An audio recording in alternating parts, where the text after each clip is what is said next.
everyone. I am so sorry not to be joining you live, but excited to be part of this session on security monitoring using camera trap data. My name is Dr. Meredith Palmer. I'm a conservation technologist and ecologist with an extensive history of developing and applying AI tools to filter camera trap images for the key types of information that I'll be sharing with you today. So many of you attending, I'm sure, have used camera traps as part of your protected area monitoring and wildlife conservation efforts, but to quickly underscore the purpose and value of these tools. So camera traps, these are our remote sensors that can be deployed in the field, unobtrusively collecting image or video data on, typically, terrestrial vertebrate wildlife, as well as threats to wildlife in wild places such as poachers, loggers, or other forms of illegal intrusion. Camera traps have become a popular tool over the last few decades, but as people who use camera traps can attest to, both the blessing and the curse of camera traps is that the more cameras you put out, the more data you get back. And this footage needs to be processed before it can be used for research, conservation, or management purposes. That is, all of the images or videos need to be reviewed to see what they've captured, which is a process that, if done manually, can take a prohibitively long amount of time.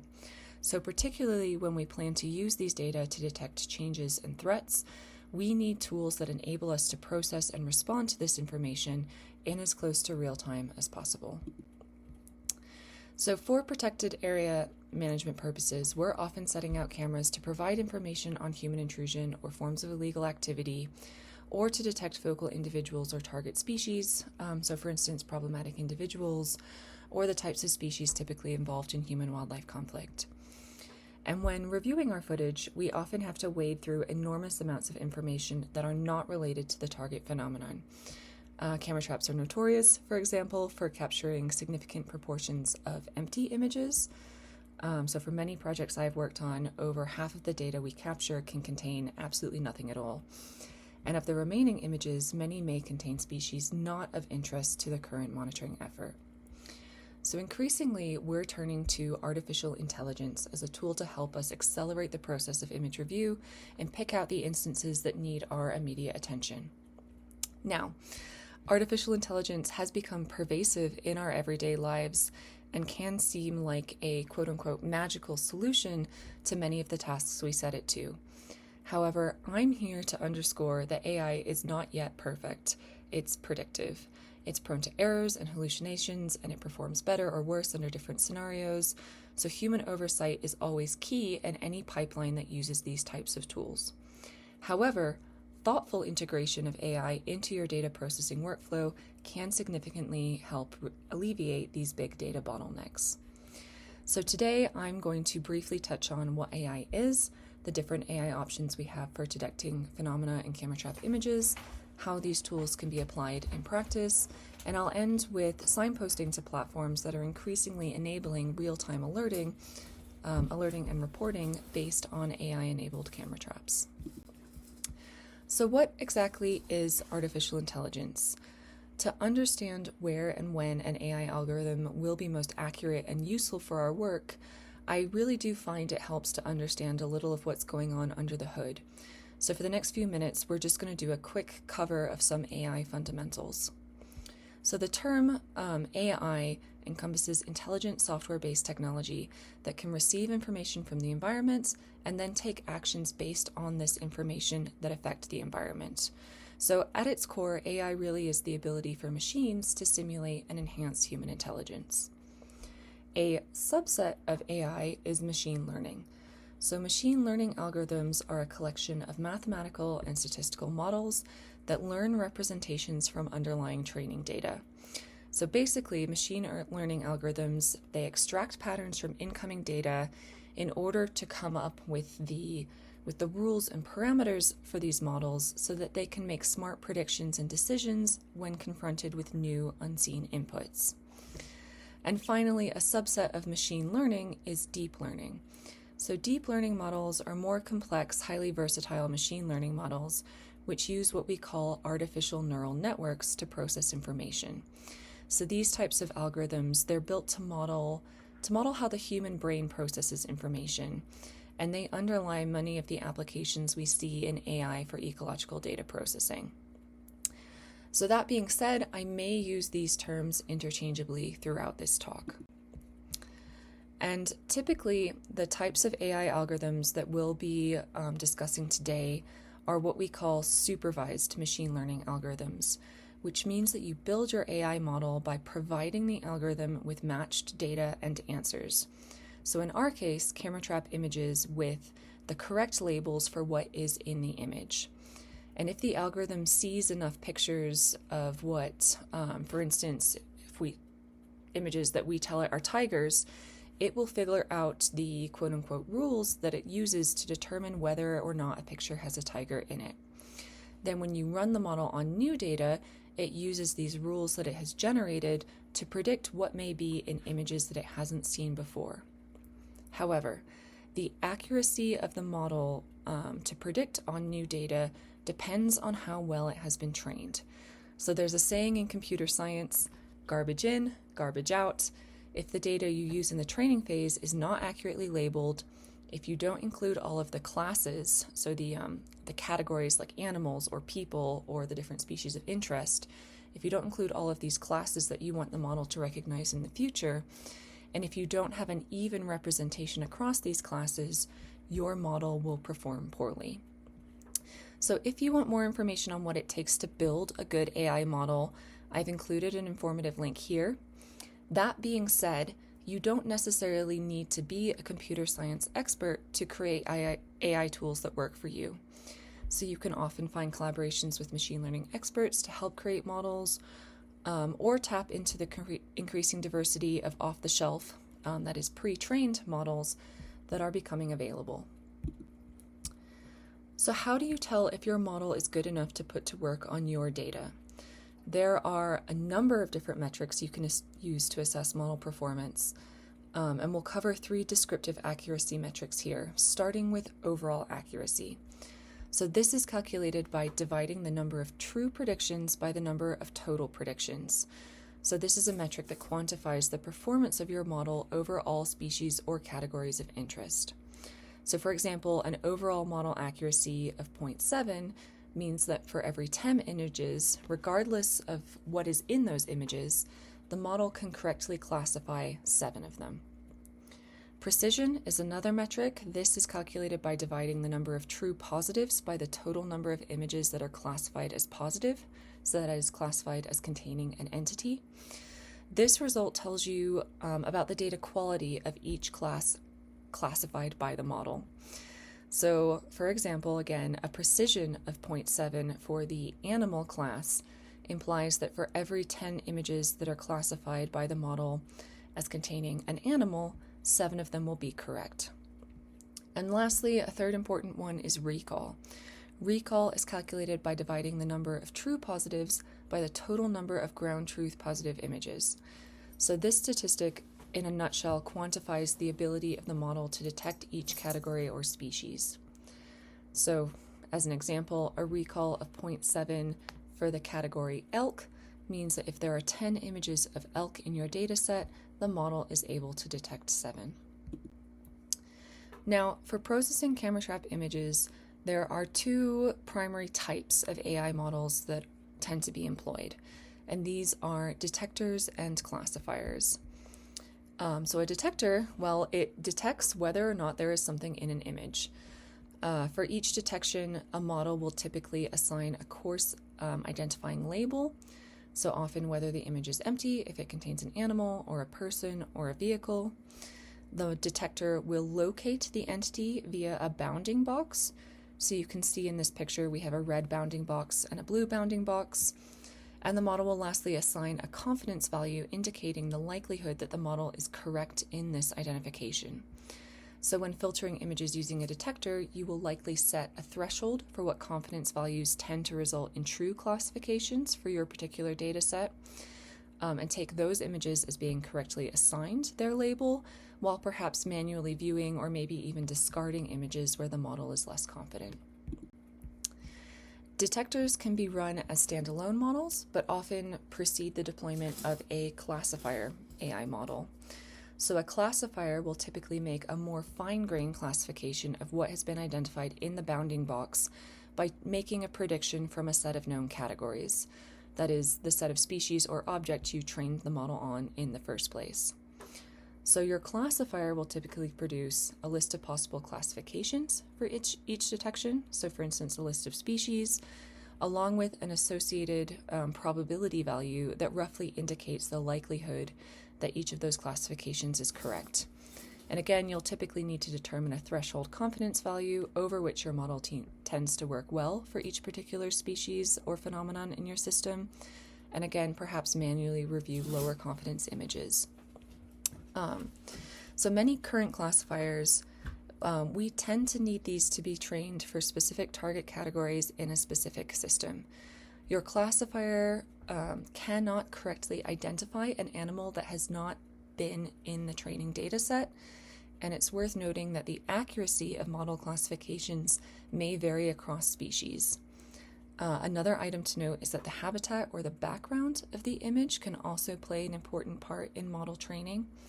So if you're trying to apply a trained model for the same species, but in a different habitat, this might also affect your model performance. So today I want to focus on detectors, specifically on one widely used open source model called the megadetector. Now this was created by Sarah Beery at Microsoft and is an AI model specialized in recognizing 3 classes: animals, humans, and vehicles, and can therefore be used to filter out empty images. And I'd mentioned just now that some models struggle when presented with new species or environments, but the megadetector is trained on millions of camera trap images across diverse habitats, such that it actually does a really excellent job of detecting all kinds of wildlife no matter where the image is taken. And lastly, this tool is free and open source, making it widely accessible to practitioners like us. And as a quick aside, many people often ask me what is the value of using a model that can only classify broad categories of people or animals, when many people ultimately want to know exactly what is in each image. And I think the greatest value of a detector in almost all scenarios is helping to eliminate empty images. As I mentioned previously, in some cases up to 70% of the images collected by camera trap surveys can contain no people or animals at all. These empty images, these blank images, can be triggered by waving vegetation, by rain, excessive heat, or other environmental conditions that might cause your camera trap to go a little bit wonky. This also might occur if the camera is set in time-lapse mode, that is, if it's taking photos at set time intervals rather than waiting to be triggered. And so to get to the images that contain data, we first need to eliminate the images that don't. And for this talk, for this audience in particular, another key advantage in using detectors is to flag the images containing people or vehicles. So if you're using camera traps to aid in wildlife protection and security, you'll want to bypass as much of the tedious process of manually reviewing images for possible incursions or illegal activity. So using a detector can significantly improve the speed at which images of human activity can be identified, reviewed, and acted upon. And it can also be useful to flag and remove images of people to protect their privacy, if, for example, you plan to share or release your data to other audiences. And lastly, detectors make the downstream process of classification a lot easier, both for people and for classifier AI algorithms.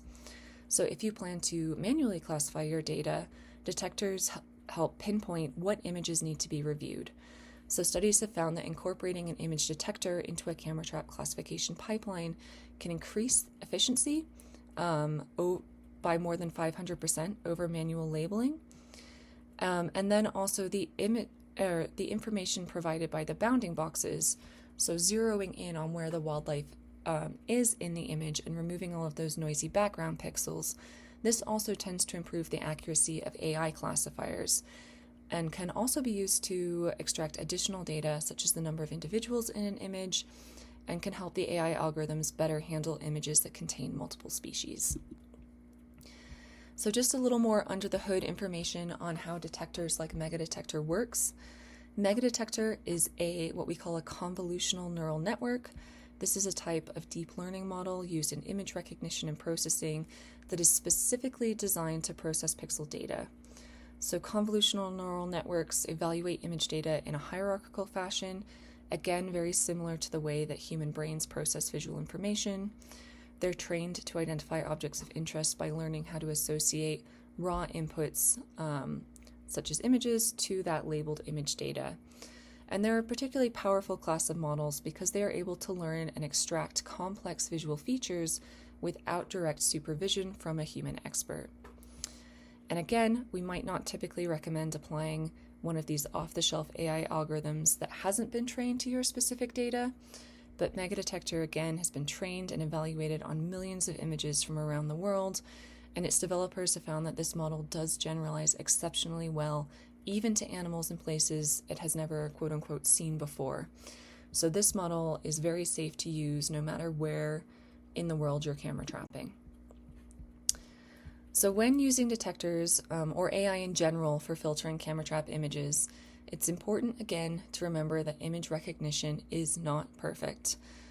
There is a tendency for those of us not terribly familiar with AI to treat AI as this infallible black box that's going to produce high quality outputs every time, but underscoring again that AI will make mistakes, even with the best training data available. Camera trap images are particularly tricky for humans as well as AI, especially if your animals are difficult to discern against their background, or if they're distorted, for instance, by occlusion or unusual perspectives or camouflage. And so we always recommend incorporating some level of human oversight into the classification process. And one of the best ways to do this can be to run your AI model on a representative subset of your data and manually review how well it performs. This process can be used to then set confidence thresholds for accepting AI classifications, so that is determining at what level of confidence the models tend to be correct, so that you can just accept these classifications as truth and manually focus on reviewing the lower confidence data. And I've included here a link to Saul Greenberg's particularly excellent review on how to conduct this type of manual evaluation. So if Megadetector is a useful tool for you, how do you get this set up in practice? So again, the tool itself is free, and if you're good at coding, you can incorporate this tool into your workflow using Python or R. However, many great people and organizations have created really helpful no-code options for those of us that are less well-versed in coding up a bespoke pipeline. So these can include a number of desktop softwares you can download. So these run locally on your computer without necessarily needing to access the internet. Some of these tools offer real-time alerting capabilities. So that is, if your model is being fed data in real time, it will run the Megadetector and then send an SMS or an email if people or vehicles are detected. And many are also able to integrate classifier models to further process target images. There are other interfaces that enable you to run detectors and classifiers online. These offer the advantage of cloud-based processing power and also the ability to save images online and even to share those images with the wider community. So the link I've included here is to an exhaustive repository that Dan Morris, who's a researcher at Google, he hosts.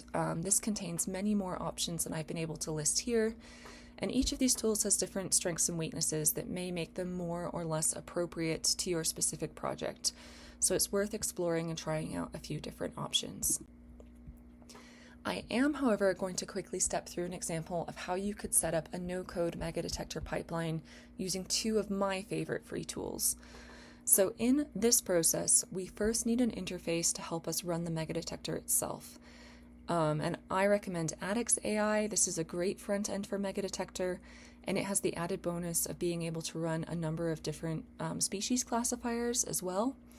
You can download this software from addaxdatascience.com, where once it has processed your images, it will create a file of predictions that we can then import into our next software, Timelapse. So Timelapse is great. Timelapse is a great visualization and data management platform for camera trap data that allows you to review and update the AI predictions and store the data in accessible formats. So again, this is another free open source tool that you can download. You then upload your images and the associated AI predictions generated by Addax AI.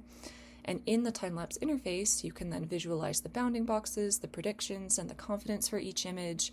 You can filter and manually review the AI classifications and create and update spreadsheets that contain those QC predictions.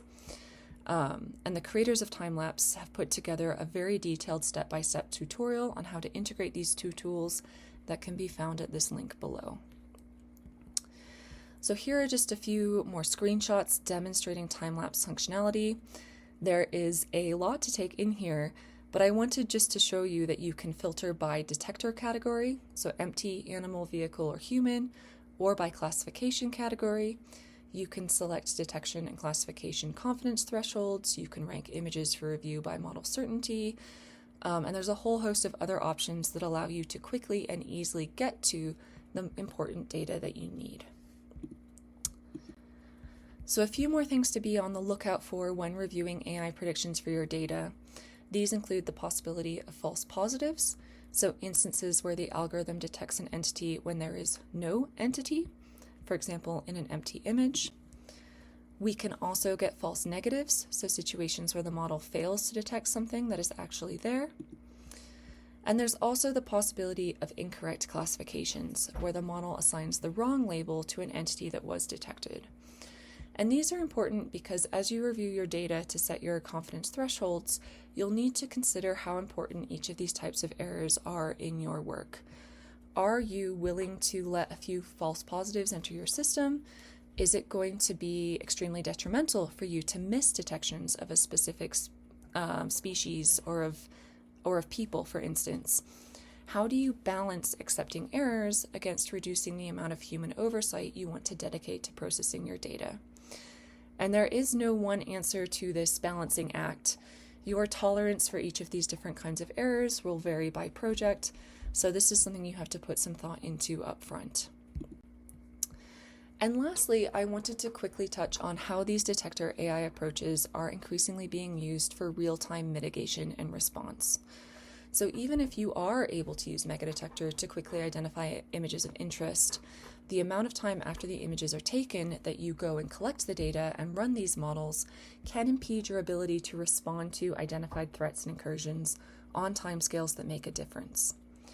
So instead of running models on your computer or in the cloud, new opportunities are emerging to run AI models directly on the camera trap itself. So we can now take pre-trained algorithms and optimize them to run on devices that are smaller and less powerful than a computer, such as a field sensor like a camera trap. So we call this Edge AI, which again allows us to run models on incoming data as it is received and take immediate action based on what was detected.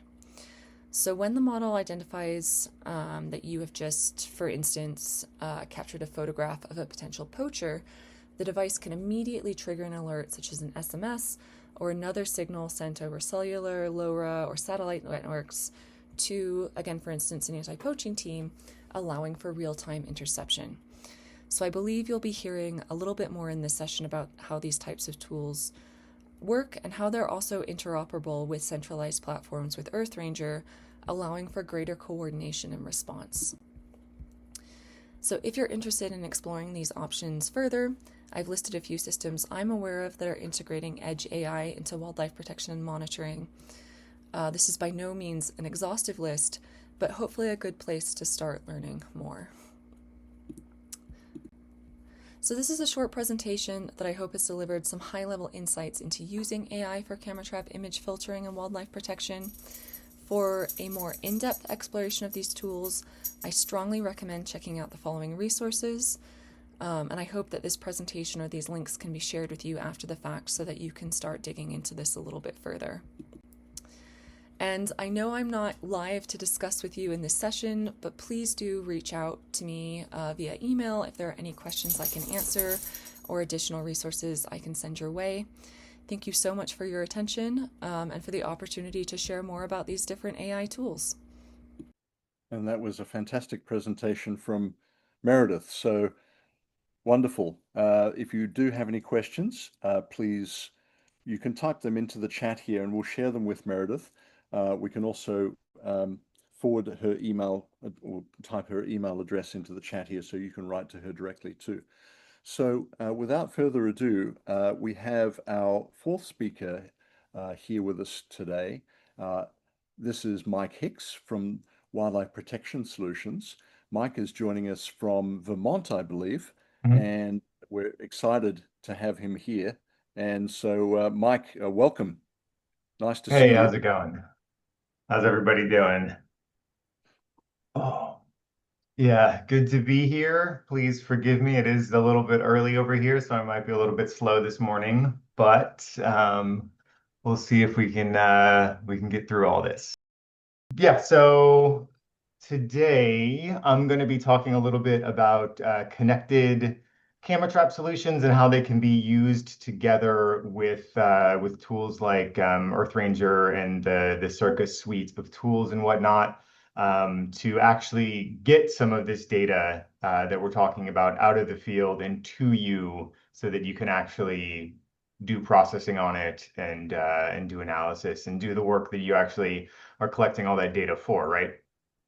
So one of the tools that is out there in order to do this is a tool called WPS Watch, which is a connected camera trapping sort of data collection and management program that was developed by Wildlife Protection Solutions, which is the organization that I work for. And the general workflow surrounding this, the general idea of what we're trying to do here is put cameras or other connected devices in the field. WPS Watch is specific to cameras, but there are certainly other devices that you can collect data from and do a similar workflow with. But put those cameras in the field, get the images off of those cameras through some networking, whether it's GSM or other networks that we can set up, and then get the images into WPS Watch, where we can then run some AI classification on them and image classification to figure out what's actually in them, like Meredith was just talking about. And then from there, do some relatively clever stuff with it. The two main things that we like to do are targeted routing of alerts. So we can, once we've analyzed what's in the images and determine what's actually in them, we can then alert and notify relevant people based on what we find. So, for example, we do a lot of work in the anti-poaching world, and so if a person is seen on a fence line, a camera on a fence line at night in some game reserve, then we can analyze that image and send an alert as soon as that image analysis is complete to a security manager or the ops room or whoever. And another thing that we can do is forward that image and similar information as would be contained in an alert that would come over SMS or email or WhatsApp or what have you into platforms like EarthRanger and Circa and whatnot. And this is done primarily using a tool called Gundi, which I'll talk a little bit about, I think, later. So that's the general idea of what we're doing. And so I guess one big question that always comes up is how exactly do we do that? How do we set up a network to get these images out of the field? And so I will go over a few sort of network configurations or sort of equipment configurations that would allow us to do that. So that's the next couple of slides, Tony. So the first one is kind of really the easiest one to deploy, supposing you have a cellular network. Now, this certainly isn't always the case. There are plenty of environments where there's really just no cellular coverage, and so there are other solutions for that. But where you do have cellular coverage, there's actually quite a lot of pretty decent quality cellular connected camera traps that are available in most countries at this point, that you can just either buy on places like Amazon or AliExpress or any online marketplace. There's a lot of brick and mortar stores as well that sell these in a lot of places too. And they're pretty easy to deploy. All you need is the camera, some way to power it. This could be batteries. We will often pair a solar panel with these cameras, especially in cases where you don't necessarily have to hide the camera if it's not an anti-poaching or security kind of thing, and you're just doing biological monitoring. Then having those solar panels is really just a big win. They're pretty affordable. They can power the camera indefinitely with just a little bit of care with the placement. And a lot of them now come with a nice sized lithium ion battery built in, So you don't even have to worry about buying, hundreds or thousands of rechargeable AA batteries. So it's pretty convenient, very easy to deploy. And the way it basically works is you just put the camera in the field, you test and make sure it has plenty of cellular signal, and that's pretty much it. Once you configure the camera will send directly over the cellular network to the internet and then into the WPS Watch system. So yeah, the downside of them is that they do require you to have some sort of cellular plan. And the way that that is set up from country to country differs kind of broadly. Sometimes it's actually pretty affordable for just a couple of dollars a month per camera trap. You can get as much data as you would ever want. The images that these cameras send out are typically relatively small, so you don't need a ton of data. But in other places, it gets a little bit more costly just because the cost of the cellular plan itself is a little bit more. But in most places that we've ever done it, that's really not the bottleneck. That's really not the cost impediment to setting these things up. So it's a really good model. If you can work with GSM, if you have coverage, then it's actually, a very, very easy way to do things. The next few, I think this slide and the next slide go over slightly more sophisticated and also more costly ways of doing things that give a lot more flexibility in remote field locations. But are actually deployable there. So in a place where you just don't have existing network coverage, there are ways that we can deal with that. Typically, what that looks like is a camera system that works on sort of what's referred to as a hub and spoke sort of model. So you would have a base station that is set up either in a tall tree, or you can build a small or sometimes temporary tower at a field location, at a high point in the topography, set up a base station. That base station will then talk to all of the independent cameras, and then you will have an internet connection at that base station, either through a cellular modem. Sometimes if you get up nice and high, you can catch just enough cell network with a nice antenna to get that imagery out. And when that's not possible, now in a lot of places, we have things like Starlink satellite internet. And that is relatively widely available at this point. More and more, I think, in most countries, it's usable or it's permitted. And if you can hook that up, it's actually, the speed is really, really good. The stability is really good. Takes a little bit more power sometimes, but they're coming out with better low power solutions, or lower power solutions, I should say. So it doesn't have to be a gigantic installation or anything like that. It can still be relatively lightweight. We've done this in some pretty remote field locations, and it does work quite well if you can set it up. So the Buckeye camera system is one of the camera systems that work on this sort of hub and spoke model. They do tend to be quite expensive, these cameras, but they're really good quality, very, very flexible in the way that you can configure them. And they have a nice little kind of party trick in that not only can you connect the camera to the tower and talk directly that way, you can also send images from camera to camera and sort of create a chain of cameras. So you could have the tower talking to one camera, talking to another, to another, to another. And if that camera down at the end of the line takes a picture, even if it's miles away, it'll get routed back through as long as there's a good link between each of those cameras independently. And eventually it will get back to that base station and get sent out. Yeah, so it's not quite a mesh network in that it's not sort of self-healing. The routing is not quite as flexible as a full mesh network, but it is far more flexible than most ways that you can do things, and it is really, really handy. The question about how far can the Buckeye base be from a camera trap, it is highly dependent on both the topography that you're working with and the ground cover kind of situation, how tall the trees are, how dense the canopy is, things like that. Typically, in sort of ideal conditions, just from a base station to a camera, or a camera to a camera, I have gotten over 6 kilometers. When we do things like add a little bit of signal boosting in there, which can be, a little bit dependent on your local telecommunication regulations and whatnot. But if we have permission to use some signal boosting in there, then we've gotten 20 to 25 kilometers with really strong signal. Now that's in ideal conditions. To give two examples, there was one reserve in Africa that we deployed this Buckeye system at. The antenna was in a great spot, way up on a very tall hill, on a tower with basically nothing in the landscape. Everything was working in our favor, and we got a little over 25 kilometers, I think, from that tower down to a camera on the ground.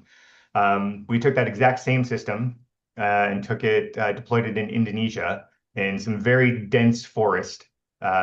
We had a great tower, but the landscape was flat. So the tower was about 45 meters tall.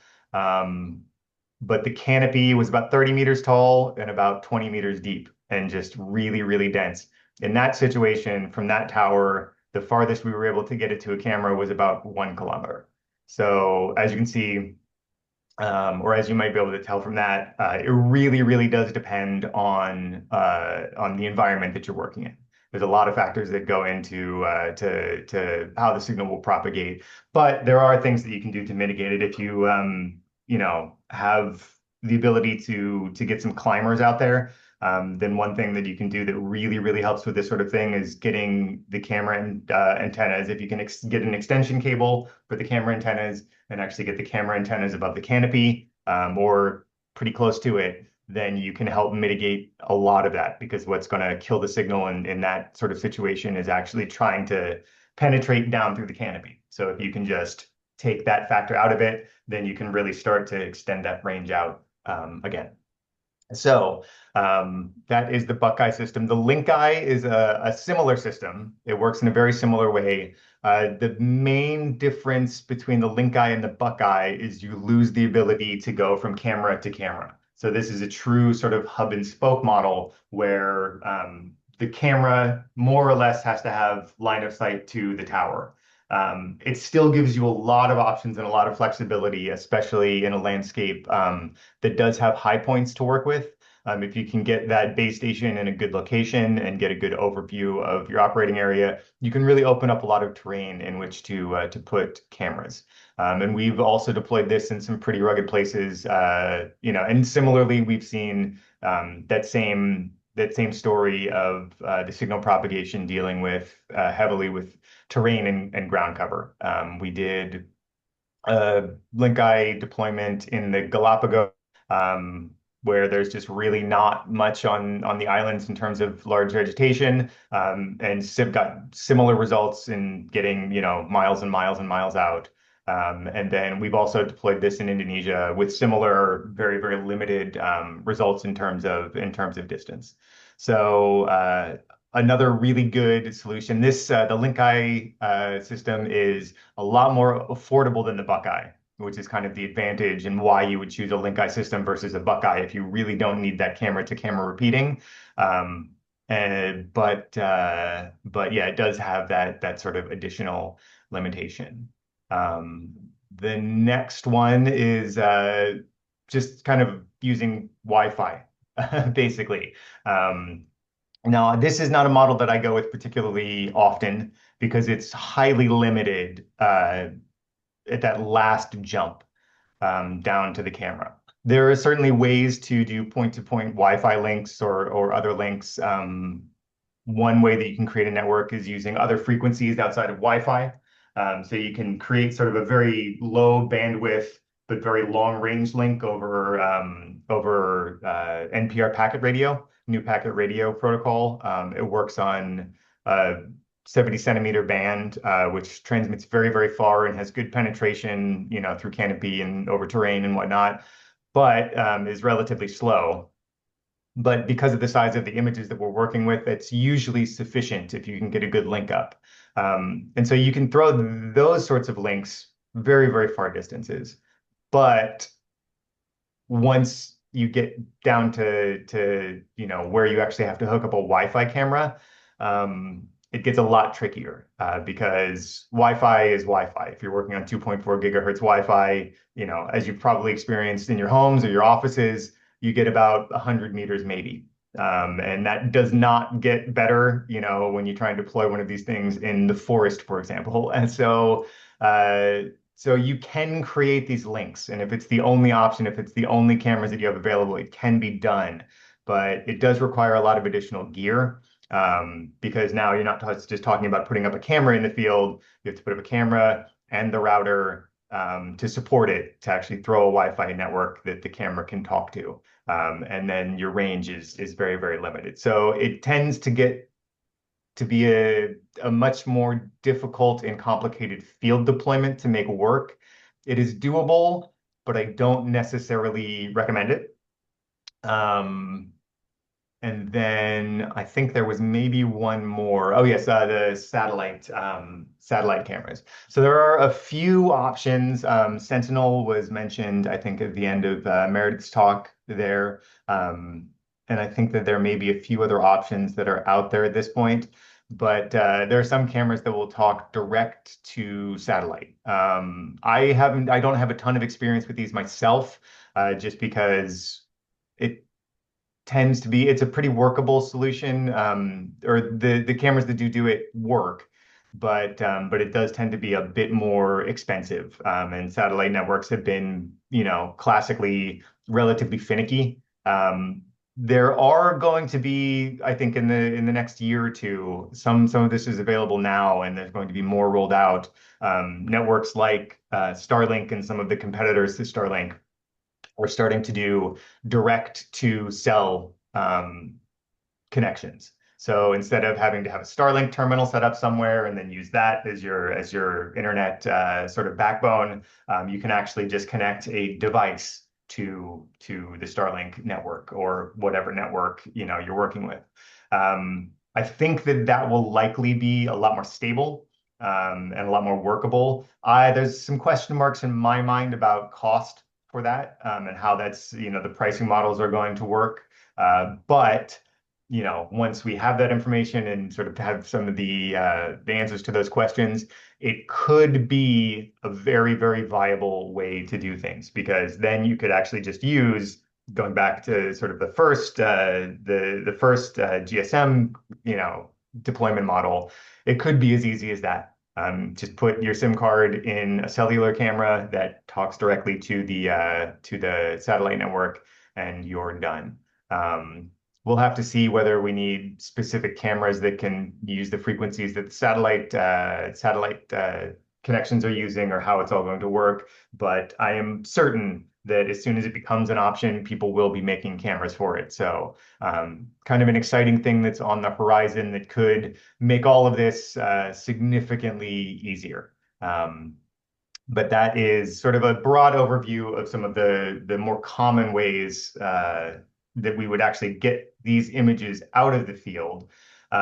So I guess the question is, why? What do we do with this imagery once it's there, and why would we be doing this to begin with? So the what we do with it, or the sort of where the information is going, is we can put it into WPS Watch, but also, as Mary about, there's a lot of other systems that you can use to actually do your analysis. It doesn't have to be WPS Watch. We certainly like it here at Wildlife Protection Solutions, but it's not the only way to do things. There's a tool or a platform called Gundi that allows you to get this information into a lot of other systems that can do other analysis as well, if you don't want to use WPS Watch. And what Gundi basically is a data transformation platform, right? So every conservation, database or analysis piece of software that you have out there has its own sort of data model. It's the own way that it stores data and reads data and sort of does all that. What Gundi does is connects to those systems, and then translates that data from those independent platforms into a common data model, basically. And then once it does that, if it's connected, if it knows sort of the data models for EarthRanger and Smart, or EarthRanger and Oh, I'm blanking on some of the other ones. But any other platform that would be integrated with Gundi, then because it knows the data models for all these different platforms, it can take it from its common data model, translate it into the data model for the endpoint, and sort of push all of this back and forth. So you can do pretty nice things like take the images that are coming in from your camera traps, put them into WPS Watch. WPS Watch does analysis, does the image classification and whatnot, and then forwards those images into Gundi, along with all of the information that it's discovered from them. And then from Gundi, you can push that data into EarthRanger or into Smart, which will, of course, be Circa moving forward. And from there, you have the full functionality of everything in those platforms as well to do further analysis with that data. So you're not just limited to what you can do with WPS Watch or what you can do with EarthRanger. You can now move this data back and forth and analyze it over a host of platforms. And then if you say are using EarthRanger as your primary analysis or your primary reporting platform, you can also then push it back and forth between these other systems, and then eventually it all goes back into EarthRanger with all of the associated data that you've collected from these other platforms, in your EarthRanger report that shows up there. And so it's pretty handy little platform and a pretty handy little trick that we have at our disposal. So I think we lost the slides there. Sorry about that. No, you're fine. Just got to get out of this.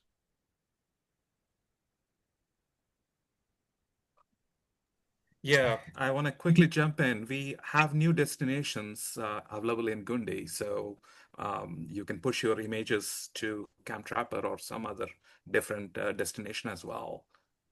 Okay, the slides are back. Cool. Over to you, Mike. And then I guess what we're doing or why we're kind of shoving all of this data around. There's a number of use cases that we've commonly seen sort of in our work. Like I mentioned a little bit earlier, we do a lot of work in anti-poaching. You can go ahead to the next slide, Tony.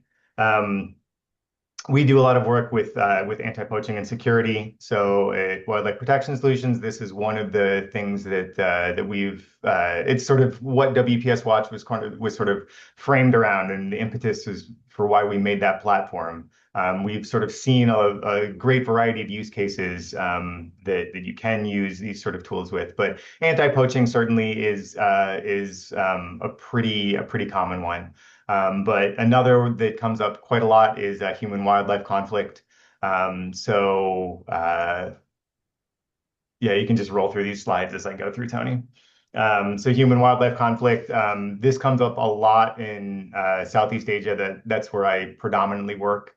But yeah, a lot of elephant conflict, and we've also helped out with situations with tigers in certain areas and sort of interactions of tigers with human populations and whatnot, where the camera traps have basically been used to detect the presence of tigers so that people can be alerted or the animal can be trapped if it's kind of an animal that's around human populations and whatnot. And that works relatively well. We've also developed a device called the RAD box, which stands for Remote Activated Device. And so basically the idea behind the RAD box is you can connect all sorts of sort of little toys to it. So sirens or flashing lights or a little sort of, taser kind of thing or a sound cannon or whatnot. Like pretty much anything that you can activate through a remote relay, you can connect to this thing. And then either automatically based on a camera trap detection or, for a lot of these things, people like to have a human in the loop. We can actually activate this device remotely. So the fully automated version of this would be you have a camera trap and this RAD box either next to it or, in the area. The camera trap sees an elephant or a tiger or whatever it is. Once you get that detection, we'll send automatically in the same way that we can send an SMS or a WhatsApp to a user. We can remotely activate this device based on that detection from the camera trap, and then the siren will go off or the lights will flash or whatever. And so you can have some automated deterrent mechanisms in place, as well as sort of the alerting for the people that need to know about these things as well, which is pretty nice. We've done invasive species monitoring.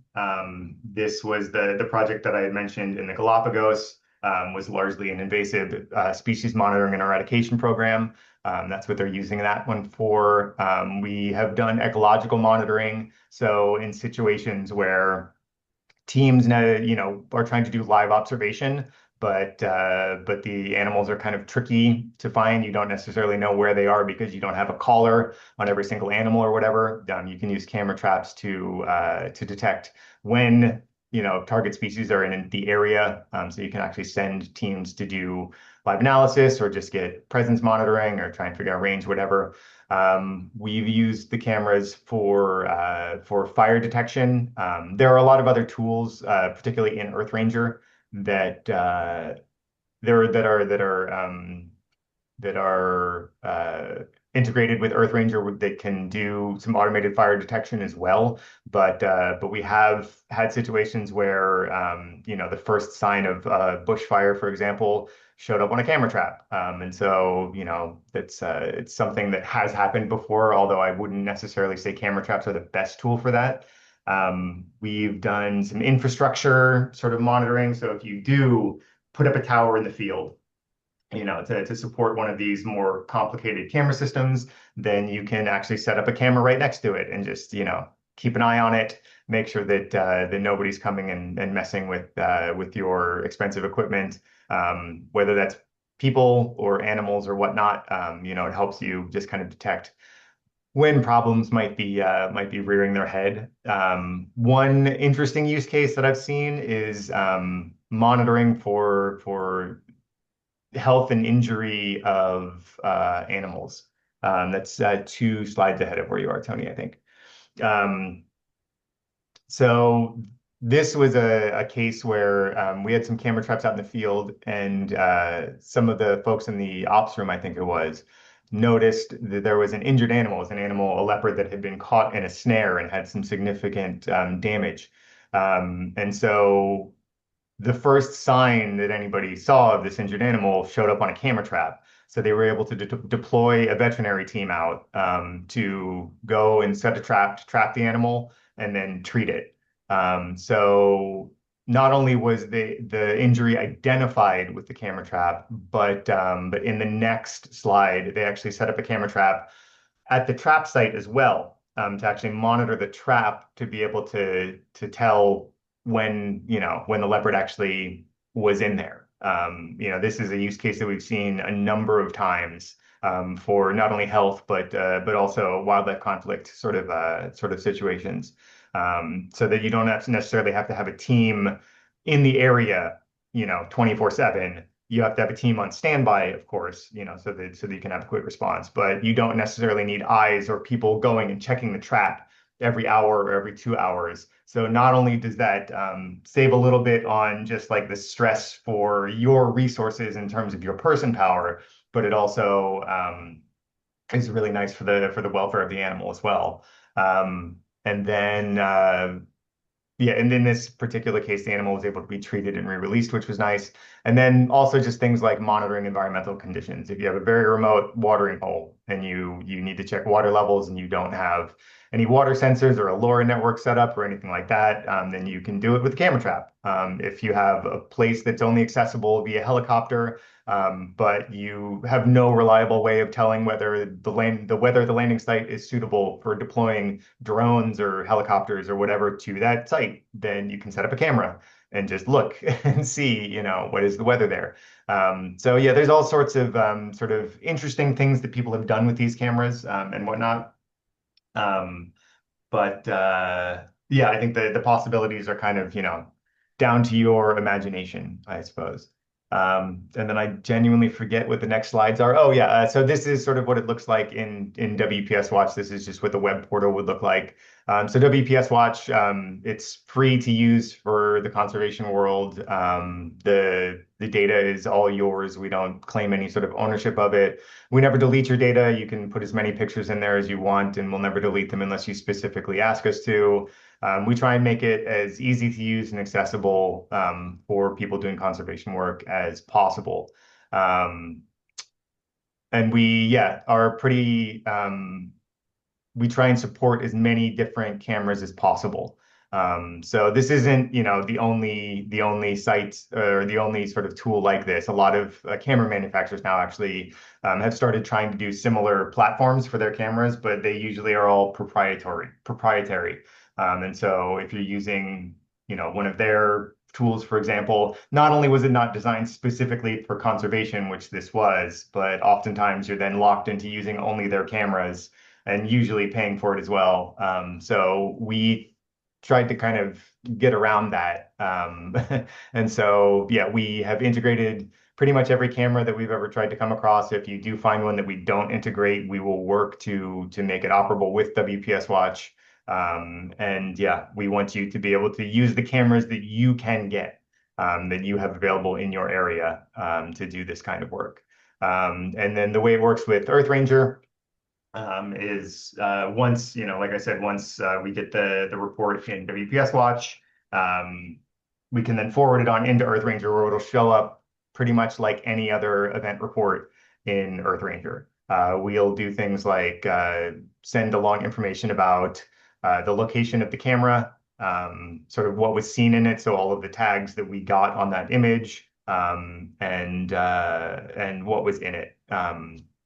So all of that shows up in a pretty digestible format in EarthRanger, and we make it as hands-off as possible. The total sort of round trip time, or I guess one-way time, is usually dependent on the speed of the network where the camera is, really. So it's basically the time it takes from the camera to send the photo to the internet, however it gets there. And then once it hits our servers, it's processed in a second or two, and then it's another couple of seconds before it gets forwarded on into EarthRanger. Typical times that we see with most deployments are within a minute, maybe two, of that picture being taken. It'll be showing up in EarthRanger. It's really pretty quick. It's about as near to real time as you're going to get in these situations. Then it really does let you access that information and act on it pretty immediately.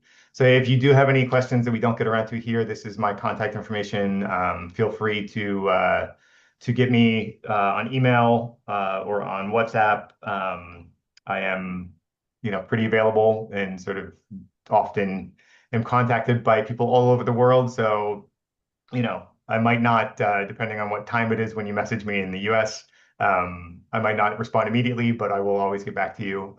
So that's what I have for you. I don't know, I kind of lost track of whether there were any questions coming in throughout all of that, but if there are, I'd be happy to answer anything that you got.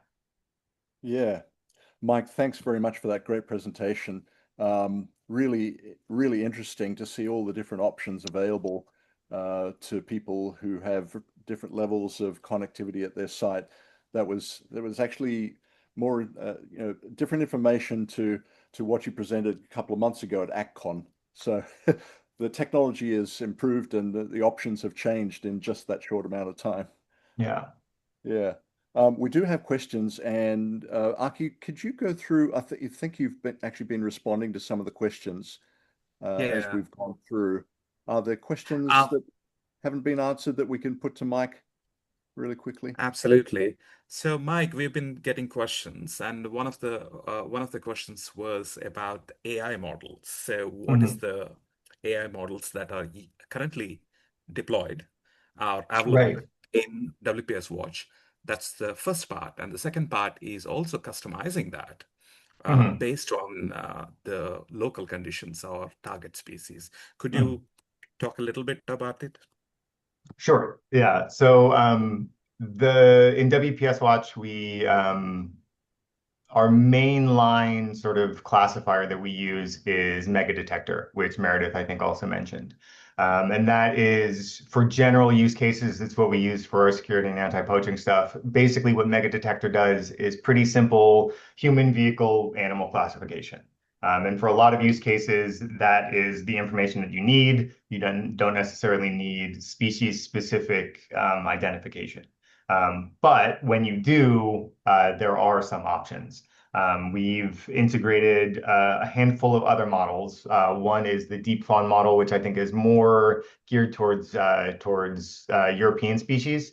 But we also have available an integration with SpeciesNet, which, if you're not familiar with it, is a really, really nice and very flexible model that does some pretty clever things. I've done a bunch of testing with it, and it seems to work pretty well, even with some of the sort of more fringe species that I've thrown at it.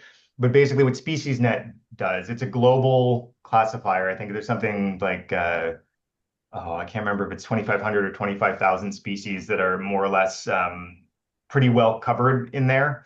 And so basically what you do is feed it the region that you're in. And so it can put some sort of some bounding on what it's trying to classify with. And then it will do its image classification. So if we, for example, get an image into WPS Watch and we say, oh, okay, there's an animal in here. Mega detector tells us there's an animal. We will then throw that image into SpeciesNet. We know where the camera is because we have the GPS coordinates of it, so we can give it those geographic boundings. And then SpeciesNet will look at it and try and do a species level identification. And it's pretty good.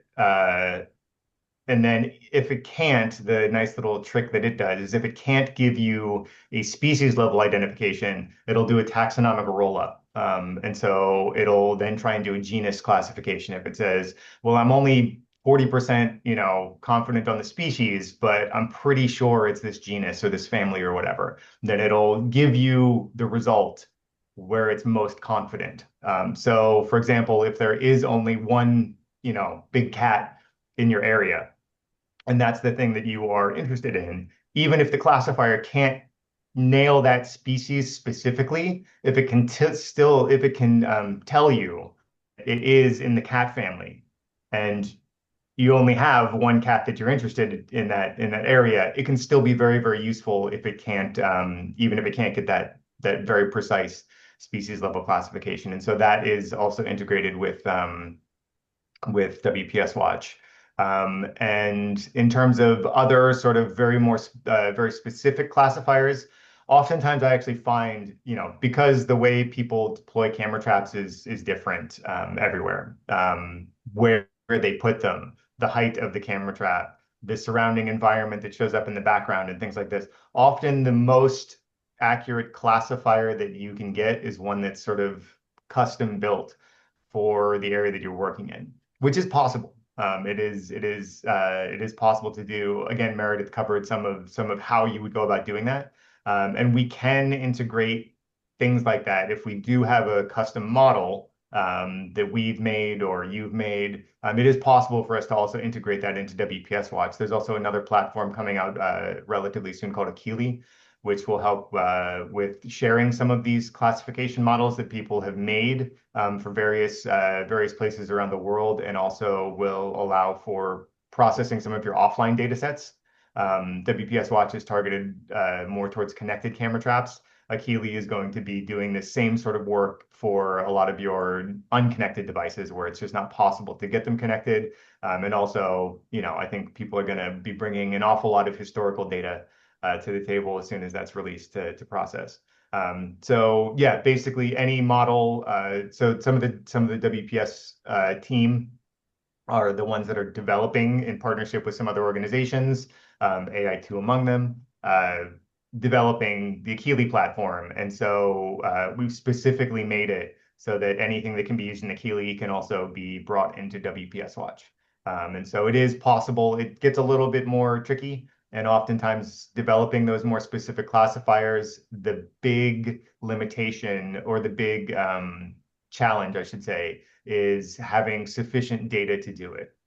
If you're trying to make a classifier model for very rare or cryptic species, and there's just not a lot of imagery existing to train a model, well, then it becomes very difficult to train that model. You usually need hundreds, if not thousands, of images to work with to get something that's high accuracy.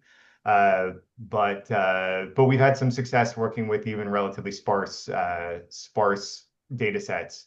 It kind of all depends on what exactly you need it to do, and how many other things, how broad the classifier is going to be if it's targeted to one specific species, all of these things. So there's an awful lot of factors, but it is that go into sort of the success of doing work like that. But it is possible.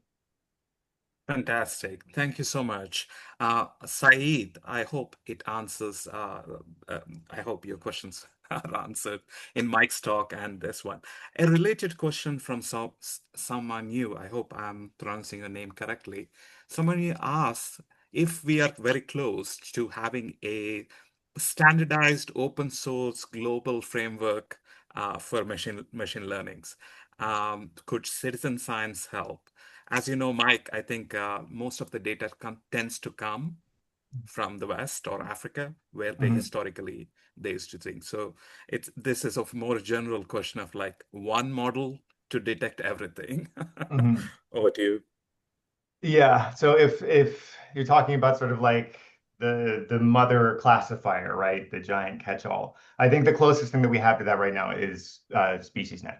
That really is. And I have specifically done testing on that. As I mentioned very briefly, I do a lot of my work is in Southeast Asia, and I know that you are absolutely correct. Like, in that neck of the woods, there's just, not as much data that's coming out, or people have not tended to focus as hard on that. I think there's typically, for a number of reasons, there's just not as much data that comes out of those spots.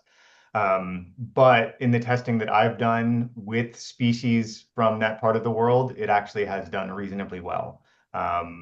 And so, yeah, I think that's the closest thing that we have. I don't know if anybody is trying to do something to beat that at scale. But I think that really the answer is not necessarily going to be one classifier that does it all. At the end of the day, it's going to be doing things that are specific to various regions. And I think that is going to be something that is enabled more through tools like Akili.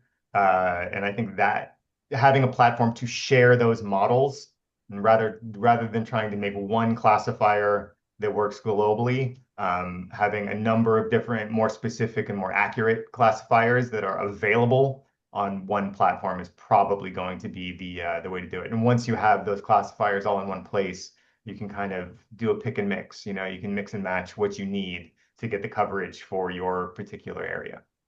And it'll also make it a lot easier to identify where those knowledge gaps are. If we did have a warehouse of all of these models where we could say, this is what is available, to the conservation world now. These are the classifiers that have been made. It makes it a lot easier to look at that spread and say, we don't have good coverage over big cats or otters or, whatever. And so then we can go ahead and work on those problems, fill those gaps. Thanks, Mike. We're going to have to wrap up in just a few minutes.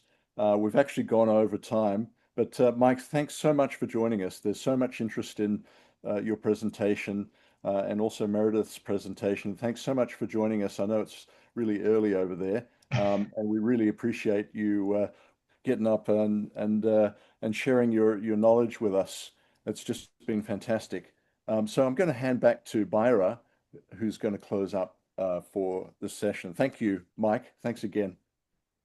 What an incredible session. Thank you, everyone, for joining today. And thank you especially for our facilitators, Tony, Arki, Meredith, and Mike, for your incredible knowledge, sea of knowledge to deliver this amazing session today. So thank you, everyone, and see you next week.